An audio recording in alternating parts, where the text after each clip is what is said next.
Hello, everyone. Welcome to another edition of the Gringo Show. Welcome. Glad to have you with us. That's right. If the shirt matches the drapes, anything's possible. We have a lot of things happening this week, so let's get started. The most important story that has been dominating the news media this week, no, it was not Mexico's energy reform that could have major implications on the economy and the environment, but the talk of the town that the former head of PEMEX went to dinner.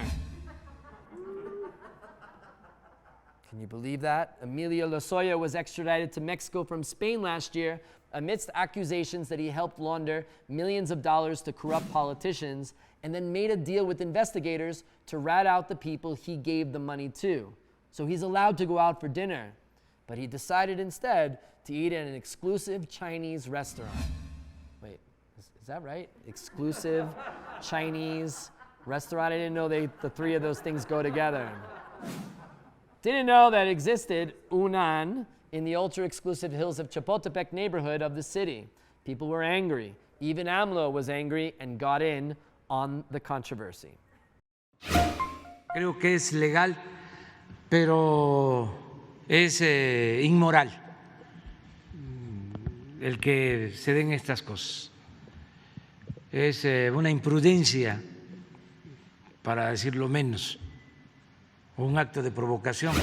So I have to ask, I mean, the guy has to eat, right? He gets to go out for dinner. And would have people have been happier if he ate at dirty taco stand down the street that makes me shit? Would that have been better?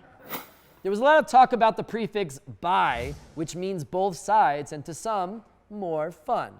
One being that Superman's son, also called Superman, is bisexual. But the more important bi story is that the US and Mexico held an important bilateral meeting last week to discuss critical topics such as migration and trade. But I'd have to admit, the Superman story was a lot more interesting. However, the main topic was combating the drug trade. In attendance were not one, but three of Biden's top cabinet secretaries, such as Secretary of State Anthony Blinken, Homeland Security Secretary Alejandro Mayorkas, and Attorney General Merrick Garland. This bilateral agreement held on the quote-unquote bicentennial of Mexico. On the table was a revision of the Merida Agreement, now called the Bicentennial Understanding. So I'm sorry, Merida, now you'll just be known for great cochinita and music instead of a drug accord. The agreement will allow DEA agents back into the country that earlier this year were banned. And the hopes are that they stop in for delicious ribs and brisket at Pinche Gringo Barbecue. Right, DEA agents? Great place to go. The U.S. government is also requiring Mexico to focus on fighting the cartels, with concerns that the entire Pacific coast is now being controlled by these groups. But the best news this week for U.S.-Mexico relations is the long-anticipated announcement that the United States finally will open its borders to Canada and Mexico starting in November for those who are vaccinated.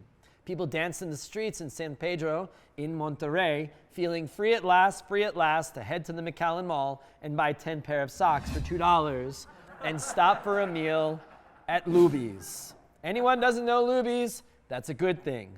Think, all-you-can-eat buffet just for Texans. Also, Americans will be able to cross to buy cheaper medicine and dental work and also take photos with donkeys painted like zebras. A huge boost to the local economy. COVID appears to be declining somewhat here in the nation's capital with about 20% occupation rate of hospital beds. This number was at a high of about 80% or more last winter. Vaccinations have been available for at least one dose for anyone above the age of 18, and the government is pushing the complete reopening of the city. This week kicked off the International Book Festival in the city's Zocalo, and head of government Claudia Sheinbaum announced plans for the return of the Dia de los Muertos parade in November. You know, that parade that was shown at the beginning of James Bond Spectre, and someone was like, oh yeah, that's a good idea. Fast forward a few years later, and now gringos from LA are coming in like droves and like, oh my God, I have to go to the Dia de los Muertos and rub mole all over my body.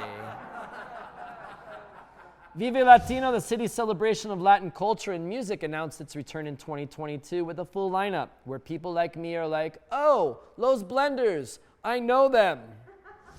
Also, It was announced that Limp Bizkit will be playing. The only thing I can connect to me, Limp Bizkit, and Mexico was when I was in high school listening to them when I was working at Taco Bell. What do I know? What do I know?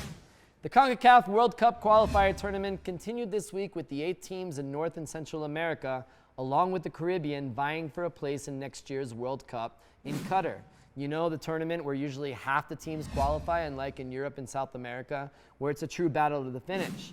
This is a tournament where countries with 130 and 330 million people beat up on countries with just as many people as in my neighborhood in Mexico City.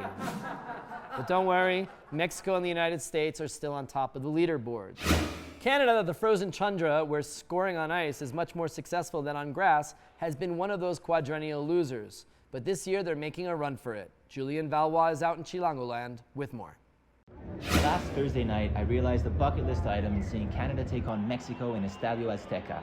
And after arriving 30 minutes late to avoid seeing Mexico score, Paul and I joined the boisterous Canadian section of 4 people strong, and we witnessed history. Canada had tied it up 1-1 before half, into it, and screamed the unceremonial puto before Canada's goal kick. The game was put on pause and the crowd was warned. No worries though, as the loudspeakers drowned out any puto yellers with 4 minutes of extra time and still enough time for one more.